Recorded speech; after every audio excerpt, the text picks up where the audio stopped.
ಪ್ರಿಡಿಕ್ಷನ್ಗಳು ನಡೀತಾ ಇರೋದು ಜೋರಾಗಿ ನಡೀತಾ ಇದೆ ಪ್ರಿಡಿಕ್ಷನ್ಗಳು. GT ಏನಾದ್ರು ಇನ್ ಕೇಸ್ ಫೈನಲ್ಗೆ ಬಂತು ಅಂತ ಅಂದ್ರೆ ಪಕ್ಕಾ ಬರ್ದಿಟ್ಕೊಳ್ಳಿ GTನೇ ಗೆಲ್ಲೋದು ಅನ್ನೋ ತರ ಸಿಕ್ಕಾಪಟ್ಟೆ ಕ್ರಿಕೆಟರ್ಸ್ಗಳು ಕ್ರಿಕೆಟರ್ಸ್ಗಳು ಪ್ರೆಡಿಕ್ಟ್ ಮಾಡಿದ್ದಾರೆ.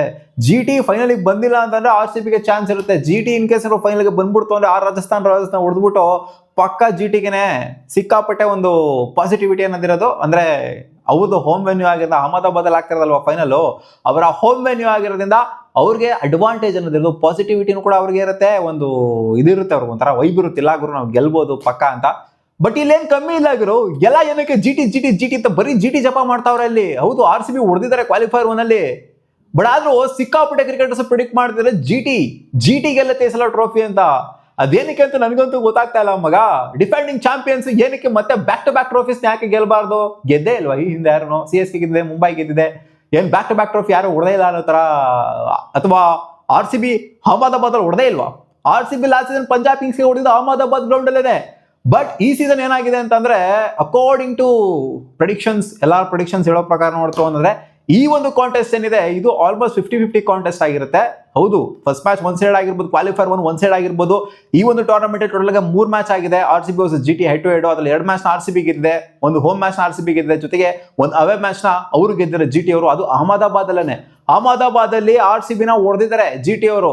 ಸೊ ಆ ಒಂದು ಕಾರಣ ಇಟ್ಕೊಂಡು, ಜೊತೆಗೆ ಲಾಸ್ಟ್ ಮ್ಯಾಚ್ ಇವರು ಸಖತ್ತಾಗಿ ಗೆದ್ದಿದ್ರೆ, ಶುಭ್ಮನ್ ಗಿಲ್ ಸಾಯಿ ಸುದರ್ಶನ್ ಸೈಕಾಗಿ ಪರ್ಫಾರ್ಮ್ ಮಾಡಿದ್ರಿಂದ ಕ್ವಾಲಿಫೈ 2 ಗೆದ್ಬಿಟ್ಟು ಬರ್ತಾ ಇರೋದ್ರಿಂದ ಇವ್ರು GT ಅವರು ಫೈನಲಿಗೆ ಬಂದ್ರು ಅಂತಂದ್ರೆ ಸಾಕು, ಅವರೇ ಗೆಲ್ತಾರೆ, ಫಿಕ್ಸ್ಡ್ ಇದು ಪಕ್ಕಾ ಅಂತ ಆಕಾಶ್ ಚೋಪ್ರಾ ಅವರಾಗಿರ್ಲಿ ಎಲ್ಲ ಒಂಥರ ಬರ್ದಿಟ್ಬಿಟ್ಟಿದ್ದಾರೆ. GT ಅಂತ RCB ಸೋಲುತ್ತೆ ಪಕ್ಕಾ ಅನ್ನೋ. ಇದನ್ನ ಉಲ್ಟಾ ಮಾಡುತ್ತಾ ಅಂಡ್ GT ಪರವಾಗಿ ಸ್ಟಾಟ್ಸ್ ಕೂಡ ಇದೆ. GTಲಿ ನೀವು ಹಿಸ್ಟ್ರಿ ತೆಗೆದು ನೋಡ್ತು ಅಂತಂದ್ರೆ GT ಅವ್ರನ್ನ ಅಹಮದಾಬಾದ್ ಅಲ್ಲಿ ಸೋಲ್ಸೋದವ್ರಿಗೆ ಸುಮ್ಮನೆ ಮಾತಲ್ಲ, ಕಷ್ಟ ಸಿಕ್ಕಾಪಟ್ಟೆ ಅಹಮದಾಬಾದ್ GT ನ ಸೋಲ್ಸ್ಬೇಕು ಅಂದ್ರೆ. ಈ ಸೀಸನ್ ಆಡಿರೋಂಥ 7 ಹೋಮ್ ಮ್ಯಾಚಸ್ ಅಲ್ಲಿ ಅವ್ರಿಗೆ ಗೆದ್ದಿರೋದು 5 ಹೋಮ್ ಮ್ಯಾಚಸ್, 2 ಮ್ಯಾಚಸ್ ಸೋತಿದ್ದಾರೆ. ನಾವು ಸಖತ್ತಾಗಿ ಆಡಿದ್ವಿ ನಮ್ಮ ಹೋಮ್ ಅಲ್ಲಿ, ನಾವು ಕೂಡ ಸಿಮಿಲರ್ ಆಗಿ ಆಡ್ಕೊಂಡ್ ಬಂದಿದೀವಿ. ಅದು ರಾಯ್ಪುರ್ನ ತಗೊಳ್ಳಿ, ಜೊತೆಗೆ ಚಿನ್ನಸ್ವಾಮಿನ ತಗೊಳ್ಳಿ, ಜಸ್ಟ್ ನಾವು 1ನೇ ಮ್ಯಾಚ್ ಸೋತಿರೋದು. 7 ಮ್ಯಾಚ್ ಅಲ್ಲಿ ನಾವು ಗೆದ್ದಿದೀವಿ, 6 ಮ್ಯಾಚ್ ನ ಗೆದ್ದಿದ್ವಿ ಹೋಮ್ ಮ್ಯಾಚಸ್. ಇವರು 5 ಮ್ಯಾಚ್ ನ ಗೆದ್ದ, ಅದು ಅಹಮದಾಬಾದ್ ಅಲ್ಲೇ 5 ಮ್ಯಾಚ್ ನ ಗೆದ್ದಿದ್ದಾರೆ. ಸೊ ಅದರಿಂದ ಹೈ ಆನ್ ಕಾನ್ಫಿಡೆನ್ಸ್ ಅಂತೂ ಇದ್ದೇ ಇರುತ್ತೆ. ಅಂಡ್ ಬೆಟರ್ ಆಗಿ ಪರ್ಫಾರ್ಮ್ ಮಾಡಿದ್ರೆ, ಶುಭ್ಮನ್ ಗಿಲ್ ಆಗಿರ್ಲಿ, ಸಾಯಿ ಸುದರ್ಶನ್ ಆಗಿರ್ಲಿ, ಅಹಮದಾಬಾದ್ ಗ್ರೌಂಡ್ ಅಲ್ಲಿ ಬೆಟರ್ ಆಗಿ ಪರ್ಫಾರ್ಮ್ ಮಾಡಿದ್ದಾರೆ. ಬರೀ ಇಲ್ಲಿ ಬುಲಾನ್ಪುರ ಆಡಿದ್ರು ಅಂತ ಮಾತ್ರ ಅಲ್ಲ, ಅಲ್ಲೂ ಕೂಡ ಮಸಾಕ್ ಪರ್ಫಾರ್ಮ್ ಮಾಡಿದ್ರೆ. ಅಂಡ್ ಸ್ಟಾಟ್ಸ್ ಅವ್ರದ್ದು ಆ ವೆನ್ಯೂಲಿ, ಪರ್ಟಿಕ್ಯುಲರ್ ವೆನ್ಯೂಲಿ ಸಖತ್ತಾಗಿದೆ, ತುಂಬಾ ಸಖತ್ತಾಗಿದೆ. ಆದ್ರಿಂದ ಎಲ್ಲ ಫೀಲ್ ಮಾಡ್ತಾ ಇದ್ದಾರೆ ಇವಾಗ GT ಗೆದ್ಬಿಡುತ್ತೆ ಅಂತ. ಬಟ್ RCB ಫ್ಯಾನ್ಸ್ ಹೇಳ್ತಾರೆ ಗಿರೋ ನಿಲ್ಸ್ ಎಲ್ಲಾರು ಪ್ರೆಡಿಕ್ಟ್ ಮಾಡ್ರಿ GT ಗೆಲ್ಲುತ್ತೆ ಅಂತ. ಬಟ್ ನಮ್ಗಂತೂ ಅನ್ನಿಸ್ತಾ ಇಲ್ಲ GT ಗೆಲ್ಲುತ್ತೆ, ಮತ್ತೆ ವಾಪಸ್ ನಾವೇ ಗೆಲ್ತೀವಿ ಅಂತ RCB ಫ್ಯಾನ್ಸ್ಗಳು ಒಂದು ಸಿಕ್ಕಾಪಡೆ ಹೋಪ್ ನ ಇಟ್ಕೊಂಡಿದ್ದಾರೆ.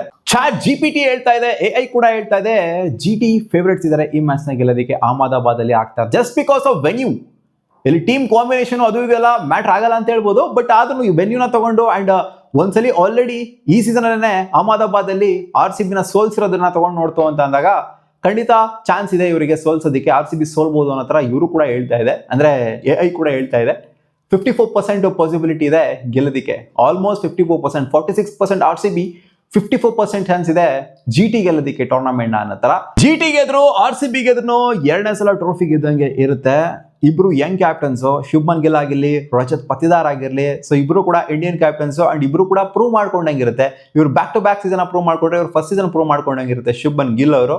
ಸೊ ಕಾನ್ಫಿಡೆನ್ಸ್ ಹೈ ಆನ್ ಆಗಿರುತ್ತೆ ಅವ್ರಿಗೆ, ನಮ್ಮ ಹೋಮ್ ಅಲ್ಲಿ ನಾವು ಹೊಡಿಲೇಬೇಕು, ಸೊ ಇದಕ್ಕಿಂತ ಬೇರೆ ಇದಿಲ್ಲ ಅಂತ. ನಮಗೆ 2016 ಹಾರ್ಟ್ ಬ್ರೇಕ್ ಆಗಿತ್ತಲ್ಲ, ಚಿನ್ನಸ್ವಾಮಿ ಸ್ಟೇಡಿಯಂ ಅಲ್ಲಿ ಫೈನಲ್ ಆಗಿ ನಾವು ಸೋತಿದ್ವಲ್ಲ. ಈ ಸೀಸನ್ ಕೂಡ ಚಿನ್ನಸ್ವಾಮಿ ಸ್ಟೇಡಿಯಂ ಅಲ್ಲಿ ಆಗ್ಬೇಕಾಗಿತ್ತು ಫೈನಲ್. ನೋಡಿ ನಮ್ಗೆ ಏನಾದ್ರು ಈ ತರ ಆಗಿತ್ತು ಅಂದ್ರೆ, ಚಿನ್ನಸ್ವಾಮಿ ಏನಾದ್ರು ಫೈನಲ್ ತಗೊಂಬಂದ್ ಇಟ್ಟಿತ್ತು ಅಂತಂದ್ರೆ, ಆಗ್ಬೇಕಾಗಿದ್ದ ತಗೊಂಬಂದ್ ಇಟ್ಟಿತ್ತು ಅಂದ್ರೆ ನಮಗೆ ಹೈ ಆನ್ ಕಾನ್ಫಿಡೆನ್ಸ್ ಇರೋದು. ಯಾಕೆಂದ್ರೆ ನಾವು 5 ಮ್ಯಾಚ್ ಅಲ್ಲಿ 4 ಮ್ಯಾಚ್ ನ ಗೆದ್ದಿದ್ವಿ ಚಿನ್ನಸ್ವಾಮಿ ಸ್ಟೇಡಿಯಂ ಅಲ್ಲಿ. ಅಂಡ್ ಇವ್ರಿಗೂ ಹೊಡೆದಿದ್ವಿ ನಾವು ಚಿನ್ನಸ್ವಾಮಿ ಸ್ಟೇಡಿಯಂ ಅಲ್ಲಿ. ಸೊ ಅದನ್ನ ಕಾನ್ಫಿಡೆನ್ಸ್ ಅಂತೂ ಹೈ ಆನ್ ಆಗಿರೋದು. ಬಟ್ ಇವಾಗ ಕಾನ್ಫಿಡೆನ್ಸ್ ಲೋ ಇದೆ ಅಂತಲ್ಲ, ಇವ್ರಿಗೆ ಆಲ್ರೆಡಿ ಹೊಡೆದಿದ್ದೀವಿ. ಬಟ್ ಒಂದೇ ಇವರಿಗೆ ಪಾಸಿಟಿವಿಟಿ ಏನು ಅಂತಂದ್ರೆ, ಸ್ಟೇಡಿಯಂ ಅವ್ರದ್ದು ಅಂತ.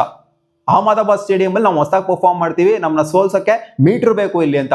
ಸೊ ಇದಕ್ಕಿಂತ ಒಂದು ಬಿಗ್ಗೆಸ್ಟ್ ಚಾಲೆಂಜ್ RCBಗೆ ಇನ್ನೂ ಒಂದಿರೋದಿಲ್ಲ. ಅಹಮದಾಬಾದ್ ಅಲ್ಲಿ ಹೋಗ್ಬಿಟ್ಟು ಅವ್ರನ್ನೇ ಸೋಲಿಸ್ತು ಅಂತ ಅಂದ್ರೆ, ಸೊ ಇದಕ್ಕಿಂತ ಒಂದು ವಿಕ್ಟ್ರಿನ ಮತ್ತೆ ತಗೊಳ್ಳೋದಕ್ಕೆ ಆಗೋದಿಲ್ಲ RCB. ಅವರ ಹೋಮ್ ಅಲ್ಲಿ ಹೋಗ್ಬಿಟ್ಟು ಅವ್ರಿಗೆ ಪಂಜಾಬ್ ಕಿಂಗ್ಸ್ ಬಿಡಿ, ಅವ್ರು ಬಂದ್ಬಿಟ್ಟು ನ್ಯೂಟ್ರಲ್ ಗೇಮ್ ಅಲ್ಲಿ ಅಂದ್ರೆ ನ್ಯೂಟ್ರಲ್ ವೆನ್ಯೂಲ್ ಆಡಿದ್ದು ಲಾಸ್ಟ್ ಸೀಸನ್. ಬಟ್ ಈ ಸೀಸನ್ ಏನಿದೆ ಹೋಗ್ಬಿಟ್ಟು ಅವರ ಹೋಮ್ ಅಲ್ಲೇನೆ ಉಡಿತು ಅಂತ ಅಂದ್ರೆ ಸಾಕತ್ತಾಗಿರುತ್ತೆ ಗುರು. ಇದಕ್ಕಿಂತ ಒಂದು ಬೆಸ್ಟ್ ಮ್ಯಾಚ್ ಇನ್ನೂ ಒಂದಿರೋದಿಲ್ಲ. ಅಂಡ್ ಈ ಮ್ಯಾಚ್ ನಾವು ಎಕ್ಸ್ಪೆಕ್ಟ್ ಮಾಡ್ತಿದ್ವಿ. ಪ್ಲೇ ಆಫ್ಸ್ ನ 3 ಮ್ಯಾಚ್ ಕೂಡ ಒನ್ ಸೈಡ್ ಆಗಿರೋದ್ರಿಂದ ಈ ಮ್ಯಾಚ್ ಸಿಕ್ಕಾಪಟ್ಟೆ ಕ್ಲೋಸ್ ಹೋಗುತ್ತೆ, ಸಿಕ್ಕಾಪಟ್ಟೆ ಕ್ಲೋಸ್ ಮಾರ್ಜಿನ್ ಅಲ್ಲಿ ಗೆಲ್ತಾರೆ ಅಂತ ಅನ್ಕೊಂತಾ ಇದೀವಿ RCB ಫ್ಯಾನ್ಸ್ಗಳು. ಸೊ ನೋಡೋಣ ಏನಾಗುತ್ತೆ ಅಂತ. ಅಕಾರ್ಡಿಂಗ್ ಟು ಮಲ್ಟಿಪಲ್ ಪ್ರಿಡಿಕ್ಷನ್ಸ್ ಕ್ರಿಕೆಟರ್ಸ್ಗಳು ಕೊಟ್ಟಿರೋದು, ಜೊತೆಗೆ AI ಹೇಳ್ತಾ ಇರೋದೆಲ್ಲ ನೋಡ್ತು ಅಂದ್ರೆ GT ಗೆಲ್ಲುತ್ತೆ ಅನ್ನೋ ತರ ಹೇಳ್ತಾ ಇದೆ. ಬಟ್ ಆರ್ ಸಿ ಬಿ ಫ್ಯಾನ್ಸ್ಗಳು ಹೋಪಲ್ಲಿ ಇರ್ತಾರೆ, ಖಂಡಿತ ಆರ್ ಸಿ ಬಿ ಗೆದ್ದೇ ಗೆಲ್ಲುತ್ತೆ ಅಂತ.